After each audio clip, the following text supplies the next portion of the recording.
সকলে কেমন আছেন? আশা করি নিশ্চয়ই খুব ভালো আছেন। তো আজকে আমি যেই ফুটবল টুর্নামেন্টের সম্বন্ধে বলতে চলেছি সেটা হলো ব্লক সভাপতি কাপ। আগামী যে 2026 সাল আসছে, সেই 2026 সালের ফেব্রুয়ারি মাসের 10 তারিখে অনুষ্ঠিত হতে চলেছে খণ্ডঘোষ বেরুগ্রাম দিঘিরপাড় ফুটবল মাঠে। 12টা দলকে, সেরা 12টা দলকে নিয়ে এক দিবসীয় একটা ফুটবল টুর্নামেন্ট।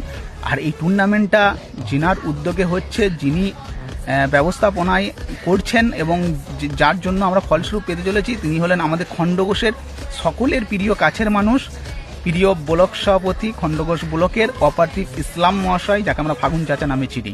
তাই উনাকে অনেক ধন্যবাদ জ্ঞাপন করি এত সুন্দর একটা চিন্তাধারা নেওয়ার জন্য। এবং সাথে আমি আরও ধন্যবাদ জ্ঞাপন করি ভাই সজল মিদ্দাকে এবং ক্লাবের সমস্ত আরও মেম্বারকে। আমাকে আমন্ত্রণ জানার জন্য অবশ্যই ধন্যবাদ। সেদিনে সকলে মাঠে আসুন এবং ফুটবলের এই দুর্দর্শ সুন্দর সুন্দর ম্যাচগুলো আমরা উপভোগ করি। ধন্যবাদ, সকলের সঙ্গে দেখা হবে সেদিন। ধন্যবাদ।